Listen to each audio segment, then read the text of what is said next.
Hey guys, welcome to Mystifying Miracles. Today I'm going to talk about a teenager that went shopping during the holidays. She has car trouble and it gets pretty dicey, but the miracle is quite amazing. So I'm going to dive into her story. Stay tuned.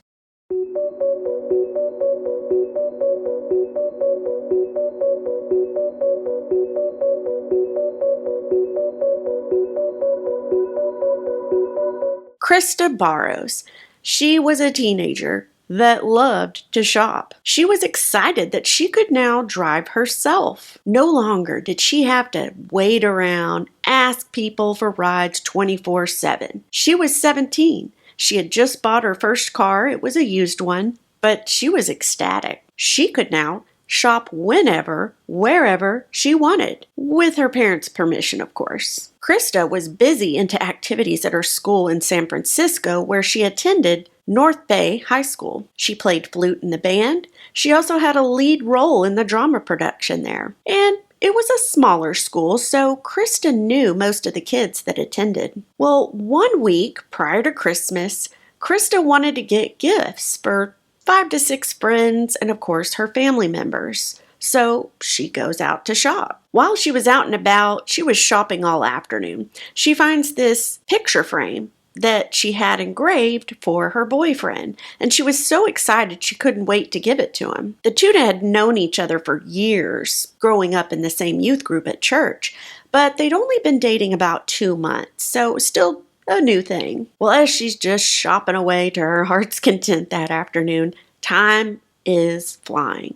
And she still needed 3 more gifts when she hears the person over the intercom at the mall, and they announce that it's now closing time. This shocked Krista. She had no idea that it was already closing time, that it was even dark outside yet, because she was just having a good time that afternoon. She herself didn't like being there that late. She knew that wasn't safe, especially for a teenage girl, all alone. In fact, her parents had even warned her and told her, hey, if you're out after dark, still shopping or anything, make sure to take a friend with you because that's not safe. But again, she did not realize the time. So she picks up the pace pretty quickly, and thankfully she finds 3 more gifts that she needs, and she makes it through the checkout line within about 10 to 15 minutes. She was excited that she found good gifts in that amount of time.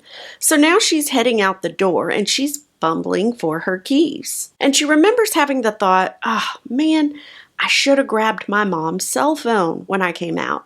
That way, she could just let her parents know she's now leaving the mall and she's headed home. When she walks out, it's cold, it's dark, and there's very few cars in that parking lot other than hers. She's still fumbling in that moment for her car keys when she notices in her peripheral vision, something was moving ahead near her vehicle. When she finally feels her keys, pulls them out of her bag, and she's looking up now.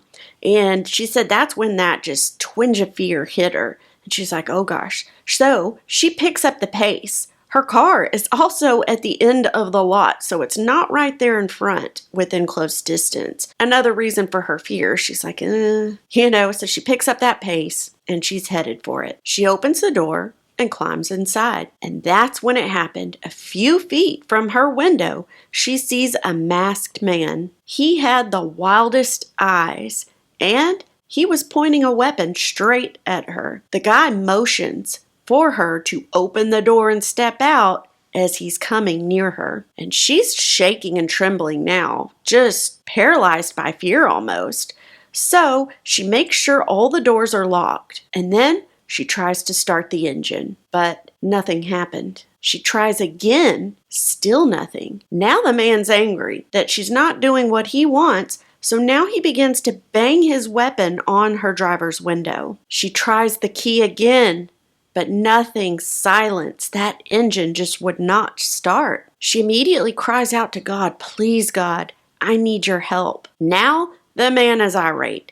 He's full on smashing down that weapon on the window, and the glass actually cracks. Krista remembers in that moment, she closes her eyes tight, she's still praying, and she tries the key once more. And The engine, it starts. She slams on that gas and speeds off so fast, and she is full on in tears the whole way home. She wondered how long had that man been hiding in the shadows near her vehicle. Also, her engine was in perfect condition. Her father took it to the mechanic and had everything checked out. So she was baffled as to why it just wouldn't start. Whatever the case, she knew one thing, and that was God got her through it. When she got home, she goes through the front door. She's still in tears. She tells her parents all the details of what occurred. Her father calls the cops to make a report, but then he grabs a flashlight because he's perplexed. He had the car checked. Why would she have had engine trouble? He's going to take a look for himself, so he heads out to do so. He pops the hood,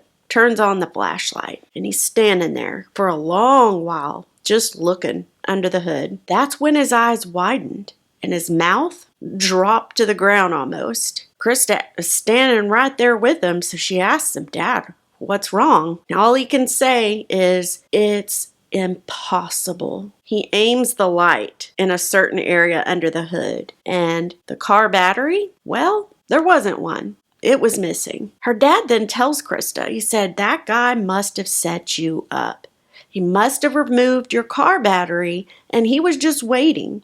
He didn't want you to have the ability to drive off. So no telling what his plans were." Krista was confused by this, though, because if the car battery was missing, then how did the car start? But her dad was just as confused by this. He did not know because it was impossible. And that's when the two of them are just standing in confusion, not knowing exactly what happened.